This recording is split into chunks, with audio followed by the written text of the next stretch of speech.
Il existe deux formes d'argent. L'un porte une bénédiction silencieuse, l'autre transporte une charge invisible. L'argent béni se multiplie sans bruit. Il attire d'autres ressources.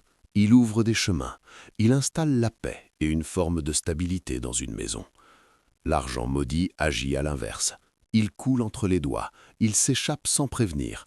Et derrière lui, il laisse des tensions, des obstacles, une inquiétude diffuse. Il arrive vite et disparaît encore plus vite, emportant avec lui le repos de l'esprit. Et voici ce que peu de gens comprennent. La différence entre ces deux types d'argent ne dépend ni du montant gagné, ni du travail exercé, ni de l'effort fourni. La différence commence après, au moment précis où l'argent entre dans tes mains. Car certains gestes protègent l'argent, et d'autres sans bruit le condamnent. Chaque jour, sans le savoir, beaucoup de personnes sabotent leur propre prospérité par des comportements qu'elles jugent normaux, presque anodins. Depuis des millénaires, certaines familles connaissent ces lois. Elles ne les exposent pas, elles ne les proclament pas. Elles les transmettent à voix basse, dans l'intimité, autour de la table du Shabbat, entre parents et enfants. Ces règles ont traversé les exils, les persécutions, les crises et les guerres. Elles ont protégé la richesse quand tout semblait perdu. Shalom, je suis le rabbin Akiva, et aujourd'hui je vais te révéler 5 choses que les Juifs ne font jamais avec leur argent. 5 comportements qui affaiblissent l'abondance. 5 erreurs à éliminer si tu veux que la prospérité reste dans ta maison. Première chose, ils ne comptent jamais leur argent devant les autres.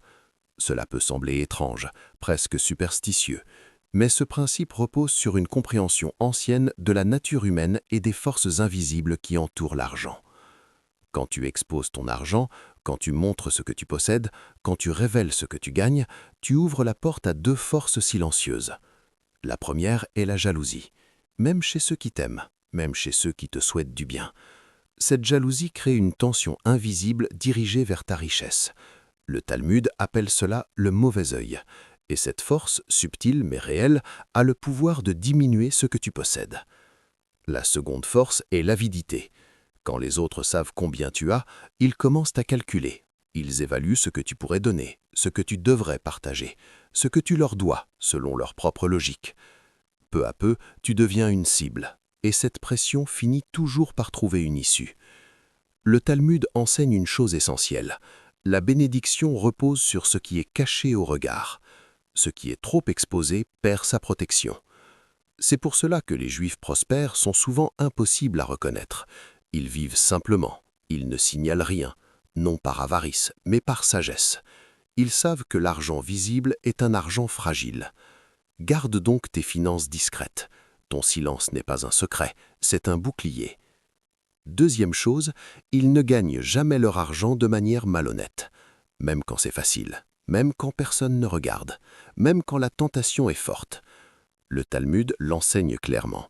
L'argent acquis sans droiture ne reste jamais dans la maison. Il peut entrer en abondance, mais il repart toujours, par une perte, par un conflit, par une maladie, par un événement imprévu. Ce n'est pas une punition immédiate, c'est une loi naturelle. L'argent acquis de la tromperie porte en lui la vibration du mensonge, et cette vibration attire des situations similaires. Tu as trompé pour l'obtenir, tu seras trompé pour le perdre.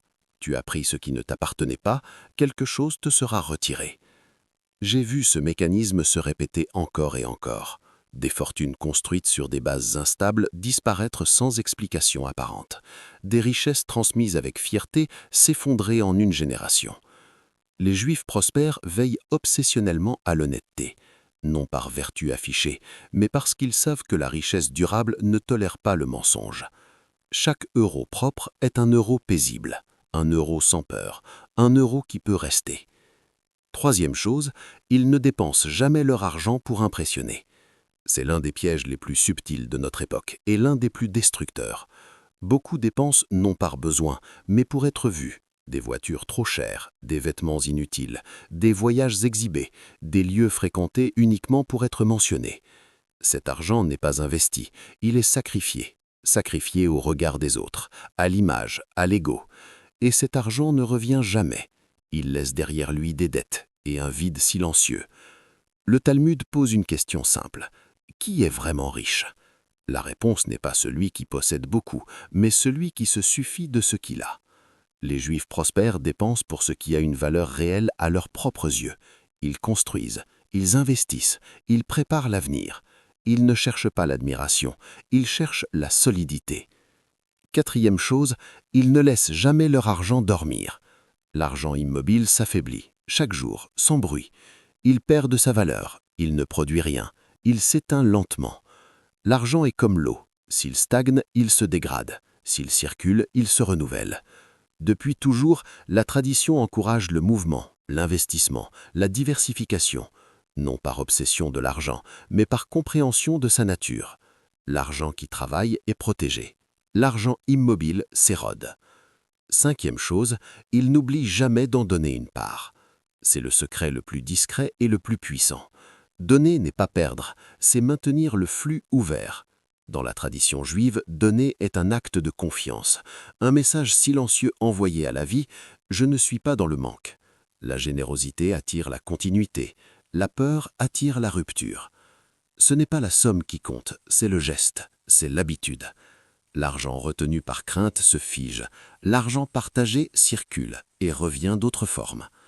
Ces 5 principes ont traversé les siècles. Ils ont résisté au chaos, aux crises et aux épreuves. Ils peuvent faire la même chose pour toi. Observe ton rapport à l'argent. Est-il exposé? Est-il propre? Est-il utilisé avec justesse? Travaille-t-il? En partages-tu une part? Les réponses sont déjà là. Shalom, et que la bénédiction accompagne l'œuvre de tes mains.